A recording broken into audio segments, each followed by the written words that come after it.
Reasoning आती तो है लेकिन उसको करने में इतना ज़्यादा समय लग जाता है, या फिर ये भी होता है कि मुझे रीजनिंग नहीं आती।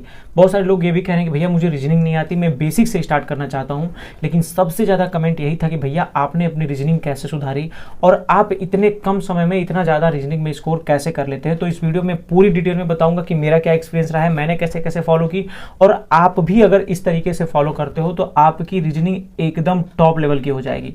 मेरा ये इसमें मेन कंसर्न ये होगा कि जैसे कि अगर आप रीजनिंग सॉल्व करते हो तो जैसे 25 क्वेश्चन आते हैं यदि किसी एग्जाम में, तो आपके 20 क्वेश्चन हो जाते हैं लेकिन वो 5 क्वेश्चन छूट जाते हैं, लेकिन वो 5 क्वेश्चन ही सबसे ज्यादा स्कोरिंग होते हैं। क्योंकि यदि आप जीएस में 5 क्वेश्चन कम कर भी करते हो ना तो आपकी रीजनिंग उसको मेंटेन कर लेगी। तो इसलिए ये ज्यादा इंपॉर्टेंट होता है कि रीजनिंग में हम ओवरऑल सब्जेक्ट में रीजनिंग के टोटल नंबर करें। इसीलिए इस वीडियो का मेन मोटिव है कि आप रीजनिंग में फास्ट स्कोर करें, एक भी क्वेश्चन आपसे ना बचे, और जो क्वेश्चन बच रहे हैं उनको कैसे हम टैकल करेंगे, कैसे, चाहे ऑप्शन एलिमिनेशन हो चाहे किसी अन्य तरीके से हो, हम उसको कैसे कर लेंगे। तो चलिए इस वीडियो में पूरा डिटेल में बात करेंगे और आपको अपना एक्सपीरियंस बताऊंगा। रीजनिंग में कम स्कोर आने का सबसे बड़ा कारण होता है कॉन्सेप्ट। आपने जब तक अभी तक कॉन्सेप्ट नहीं क्लियर किया और आप एग्जाम देने कूद गए या फिर आप परीक्षा देने के लिए चले गए, तो आप उस परीक्षा में, जैसे कि आप कोई युद्ध लड़ने जा रहे हो, तो आप जब तक युद्ध की रणनीति नहीं करोगे तब तक आप तो सामने वाले को देख नहीं रहे हो कि कितना मजबूत आ रहा है। तो इसी प्रकार पेपर कैसा आ रहा है ये तो बात आपको पता नहीं है। तो आपको पहले से कॉन्सेप्ट को करके और बढ़िया तरीके से तब जाना चाहिए वहां पे एग्जाम देने के लिए। तो आपको सबसे पहले कॉन्सेप्ट को क्लियर करना होगा। कॉन्सेप्ट क्लियर करने के लिए आपको सब्जेक्ट पढ़ने पड़ेंगे, पूरे रीजनिंग को कवर अप करना पड़ेगा। उसमें भी एक सवाल आता है, भैया रीजनिंग अगर शुरू कर रहे हैं तो रीजनिंग में किस चैप्टर से शुरू करें? तो आप सीधे नंबर सीरीज से शुरू कर सकते हो। नंबर सीरीज के पूरे पैटर्न को खत्म करना, फिर अल्फाबेटिकल ऑर्डर वाले को खत्म कर लेना, और जो भी आपका अल्फाबेटिकल से रिलेटेड आते हैं उनसे जो लिंक बनते हैं उन वाले को, क्वेश्चन को खत्म कर लेना। फिर आगे जाके ब्लड रिलेशन, फिर एज, फिर कैलेंडर, फिर घड़ी, इन सबको आगे जाके करना। कैलेंडर और घड़ी मेरा हिसाब से अगर लास्ट में करते हो तो बढ़िया है, क्योंकि वो हार्ड सब्जेक्ट है, उसको सोचना समझना बहुत ज्यादा होता है ना। यदि आप कर लेते हो तो अच्छी बात है, अगर ट्रिक से माध्यम से। तो आप सबसे पहले सिलेबस करो, और ये सारी प्लेलिस्ट है, इन प्लेलिस्ट को देख करके आप अपनी पूरी वीडियो को कवर अप कर लो। यहाँ पे मैं प्लेलिस्ट की वीडियो, यह प्लेलिस्ट लगा दिया हूँ। ये सर से भी आप कर सकते हो, यदि आप इनसे करना चाहते हो इनसे भी कर सकते हो। ये भी टीचर बेस्ड हैं, इनसे भी कर सकते हो। ये तो और बेहतर टीचर हैं, इनसे भी कर सकते हो। ये सारी प्लेलिस्ट फ्री में पड़ी हुई है, आप यूट्यूब पे सर्च करोगे रीजनिंग और आगे लिख दोगे प्लेलिस्ट, तो ये वीडियो मिल जाएंगी। तो इन टीचर से आप फ्री में अपनी रीजनिंग को कवर अप कर लोगे, पूरा कंप्लीट कर लोगे, कॉन्सेप्ट समझ लोगे। दूसरी बात आती है कि जब आपने रीजनिंग समझ ली तो अब इसको करना कैसे है। तो एक तो बात है कि आपको बुक से सॉल्व करना, तो बुक से हर एक चैप्टर को सॉल्व नहीं करना है, मैं पहले ही बता दूं। नंबर सीरीज के क्वेश्चन सॉल्व कर लेना, कुछ अल्फाबेट वाले क्वेश्चन सॉल्व कर लेना, घड़ी वाले क्वेश्चन सॉल्व कर लेना, कैलेंडर वाले क्वेश्चन सॉल्व कर लेना, ब्लड रिलेशन वाले क्वेश्चन सॉल्व कर लेना। लेकिन ये केवल एक ही बार रीजनिंग को बुक से सॉल्व करनी है। रीजनिंग के बुक को 3 बार 4 बार 5 बार करने की कोई आवश्यकता नहीं है। केवल एक बार आप कोई भी एक बुक खरीद लो, कोई भी सोर्स, चाहे किरण की बुक खरीद लो, चाहे पीयूष वार्ष्णेय सर की बुक खरीद लो, चाहे प्रीवियस ईयर आप जिस भी एग्जाम को तैयारी करके कर रहे हो उस एग्जाम की प्रीवियस ईयर खरीद लो। किसी भी एग्जाम को खरीद को, बुक को खरीद को, बस एक बार उसकी रीजनिंग कर जाओ, ठीक है। अब आते हैं मेन फंक्शन में कि आपने अगर कर भी लिया होगा फिर भी आप वहां पे रीजनिंग नहीं कर पाते हो, या जो परीक्षा में होता है उसमें रीजनिंग करने में ही ज्यादा समय लग जाता है। तो इसका केवल एक ही, मात्र एक ही उपाय है, वो है प्रैक्टिस विद मॉक टेस्ट, है ना। विद मॉक टेस्ट प्रैक्टिस, जिसमें टाइमर दिया होता है, 20 मिनट का टाइमर होता है, 25 मिनट का टाइमर होता है। जिस भी एग्जाम को, जैसे कि रोजगार विद अंकित वाले सर भी, वो भी रीजनिंग का मिनी मॉक लेकर आते हैं, तो वहां से मिनी मॉक को हमको करना है, सीखना है। मिनी मॉक स्टार्ट कर लेते हैं। टेस्ट रैंकिंग ऐप है, वहां पे आप जा करके देखोगे तो वहां पे रीजनिंग के चैप्टर वाइज पड़े हुए हैं, टाइमर के साथ पड़े हुए हैं। वहां पे जा करके आप पूरा टाइमर से अपना उसको खत्म कर लेंगे। टेक्स्ट बुक, यदि आपके पास सब्सक्रिप्शन है, जैसे कि पता ही होगा बहुत सारे लोगों के पास टेक्स्ट बुक का सब्सक्रिप्शन होगा, तो टेक्स्ट बुक में तो उसमें तो आपके चैप्टर वाइज दिए हुए हैं।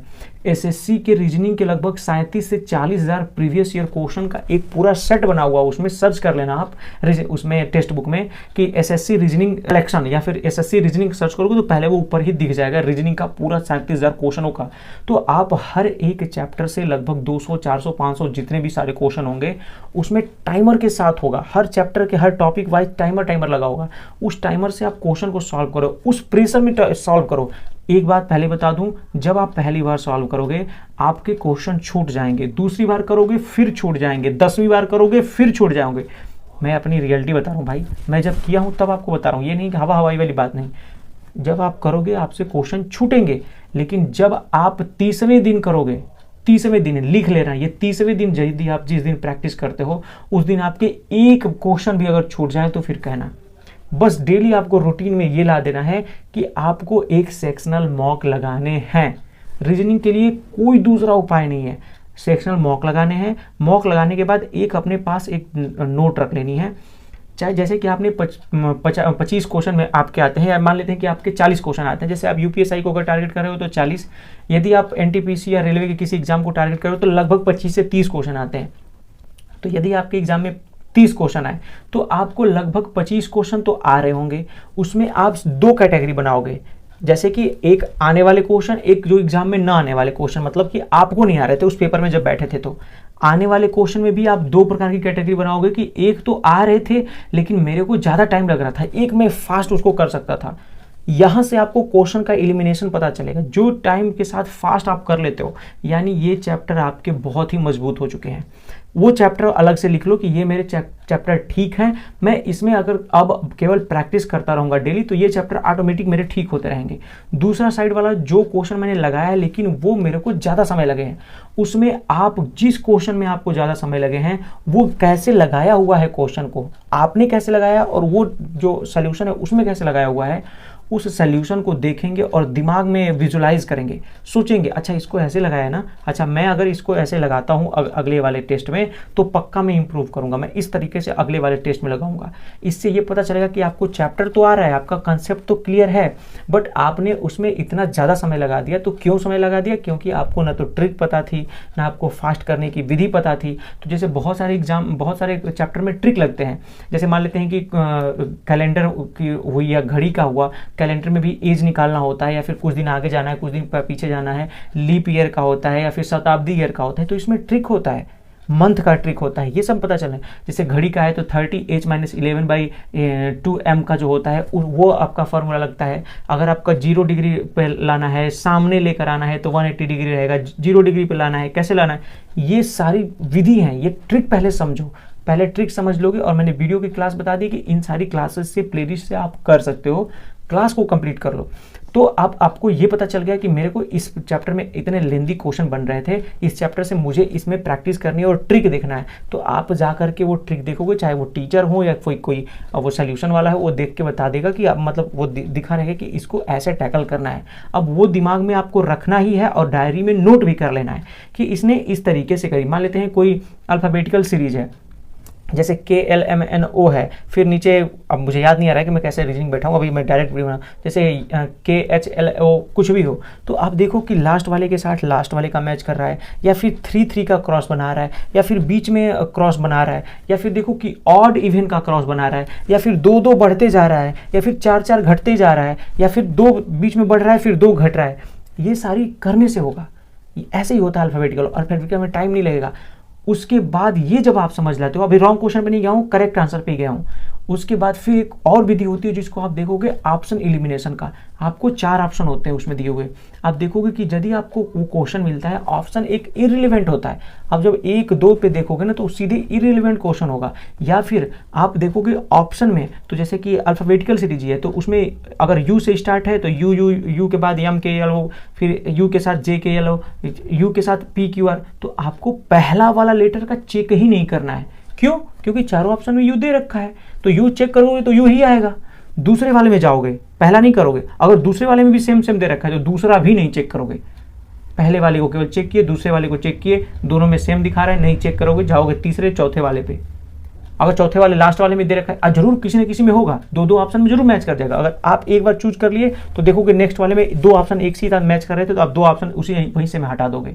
केवल आपको वहीं जाके तीसरे नंबर वाला या चौथे नंबर वाला या 6वें नंबर वाला जो वाला होगा, वहीं पे जाके आपको चेक करना है कि अरे भाई ये तो यहाँ पे नहीं बन रहा था, भाई ये यहाँ तो ऐसे बन रहा था, ये बात करनी होगी। इससे और टाइम बचेगा।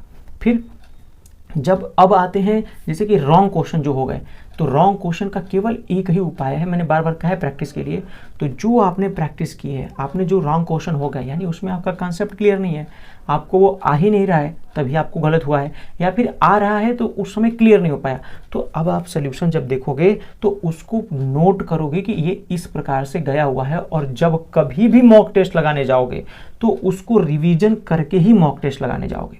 बिना रिवीजन मॉक नहीं लगाना है, पहले रिवीजन करोगे, इसको ऐसे सॉल्व करते हैं, उसके बाद अब उसमें कर लोगे, तो एक तो टॉपिक भी क्लियर हो जाएगा, वो जो क्वेश्चन गलत होते हैं वो भी सही होने लगेगा, और बाकी आपकी धीरे धीरे इंप्रूवमेंट भी आ जाएंगी। और रीजनिंग के लिए केवल 1 महीना दे दोगे, डेली बस 1 घंटे भी दे देते हो ना, तो आपकी रीजनिंग एकदम मतलब सराखों पे हो जाएगी, बहुत बेहतर हो जाएगी। तीसरी की चौथी बात जो भी हो, बट मेरा ये कहने का मतलब है कि कैलकुलेशन जरूर करना। कैलकुलेशन में 30 तक के स्क्वायर, 50 तक के स्क्वायर, 30 तक के क्यूब। क्यों? क्योंकि जो आपके ब्रैकेट वाले नंबर बनते हैं उनका नाम नहीं मुझे याद आ रहा है, या फिर जो आपके पजल वाले क्वेश्चन बनते हैं उसमें कभी स्क्वायर करके कुछ जोड़ा होता है, क्यूब करके कुछ जोड़ा होता है, कुछ क्यूब करके माइनस किया होता है, वैसे क्वेश्चन को आपको टैकल करने के लिए आपको क्यूब और स्क्वायर मुंह ज़बानी याद होने चाहिए, तभी आप वहाँ से कैलकुलेशन कर पाओगे ऐसे टाइम। नहीं तो अगर आप मल्टीप्लाई करने लगे कि उसमें 8 का क्यूब लगा है और 8 का 8 इंटू 8 करने लगे, 8 कहीं 64 8 ऐसे करने लगे तो फिर नहीं बन पाएगा, फिर तो वो लेट हो जाएगा, और आपके उस क्वेश्चन को सॉल्व करने की वजह से या तो जीएस का क्वेश्चन छूट जाएगा या मैथ का क्वेश्चन छूट जाएगा। तो इसी वजह से आपको ये विधि अपनानी चाहिए कि कैलकुलेशन करना है, कैलकुलेशन में ये बातें करनी है, एडिशन भी करना है, सब्ट्रैक्शन भी करना है, डिवीजन भी करना है, मल्टीप्लिकेशन भी करना है। ये सारी बातें अगर आप करते हो, और mock test, sectional mock test या चैप्टर वाइज मॉक टेस्ट अगर डेली आप लगाते हो तो आप रीजनिंग में एकदम बेहतर कर जाओगे, है ना। बुक से बता दिया, टीचर बता दिया कि आप इन सब टीचर से कर सकते हो, फास्ट करने के तरीके बना दिए, डायरी में नोट डाउन करने के तरीके बना दिए कि कौन गलत हो गए उसको सही तरीके से करना है। यदि इन सभी चीज़ों को अगर आप अच्छे से फॉलो कर लेते हो, ट्रिक लिखा करना जरूर कि कहाँ पे किसका ट्रिक लगा हुआ है, ये बात हमेशा। और हाँ, सबसे इंपॉर्टेंट तो मैं भूल ही गया, सबसे इंपॉर्टेंट चीज़ है कि सिलेबस को पहले पढ़ना, कि कौन से सिलेबस, मतलब मान लेते हैं अगर आप यूपीएससी की तैयारी कर रहे हो या फिर एसएससी सीजीएल की तैयारी कर रहे हो या फिर एनटीपीसी किसी भी एग्जाम की ग्रुप डी की तैयारी कर रहे हो, तो सबसे पहले तो आप देखोगे कि प्रीवियस ईयर में किस किस चैप्टर से क्वेश्चन आ रहे हैं और उनका पैटर्न क्या है। वो जो क्वेश्चन दे रहे हैं तो क्या यार इस पैटर्न से दे रहे हैं क्वेश्चन या फिर इस पैटर्न से क्वेश्चन दे रहे हैं। यदि आपको पैटर्न पता चल जाएगा तो आपको परीक्षा में करने में बहुत ही आसानी होगी, है ना। तो इन सब सारी बातों से आप अपने रीजनिंग को बेहतर कर सकते हो। बुक के लिए अगर आप जानना चाहते हो कि कौन सी बुक लें, तो आप चाहे अरिहंत पब्लिकेशन की बुक ले सकते हो, वो भी अच्छी बुक है। पीयूष वार्ष्णेय सर की भी बेस्ट बुक है। आप रोजगार वेद अंकित पे भी बुक निकली हुई है, वो भी बेस्ट बुक है। आपको किसी एक बुक को ले लेना है, उसको सॉल्व कर लेना है। कोई भी बुक खराब नहीं है। मैंने तो मतलब बुक से ज़्यादा प्रैक्टिस नहीं की, मैंने तो मेनली क्लास जब अपना कंप्लीट किया, जिस चैप्टर से नहीं आ रहा था वहाँ से अगर मैंने क्लास पहले कंप्लीट किया, क्लास कंप्लीट करने के बाद सीधे मैं प्रैक्टिस सेट करने लगा मॉक टेस्ट के माध्यम से, तो इससे मेरा ऑटोमेटिकली धीरे धीरे इंप्रूवमेंट हो गई, है ना। और रीजनिंग में दूसरी बात कि जब रीजनिंग में फंसने लगो तो क्वेश्चन को जब एग्जाम टाइम में कर रहे हो तो उसको 2-3 मेथड से लगाओ। पहली बार में जो इजी वाले क्वेश्चन होते हैं तुरंत टैकल हो रहे हैं तुरंत कर लो। सेकंड वाले में जो इजी हैं अरे मतलब जो मॉडरेट लेवल के हैं लेकिन मतलब आ रहे हैं, हमको अच्छे से करने आ रहे हैं, तो मॉडरेट लेवल वाले क्वेश्चन कर लो। फिर हार्ड क्वेश्चन है और जो मुझे आ तो रहे हैं लेकिन इतने हार्ड है कि मुझे टाइम लग जाएगा, तो छोड़ देना है, मार्क फॉर रिव्यू कर लेना है और आगे बढ़ जाना है। दूसरे सब्जेक्ट के क्वेश्चन लगाने हैं, फिर वापस लौट के आना है। अगर टाइम बचता है तो इस क्वेश्चन को टैकल करेंगे।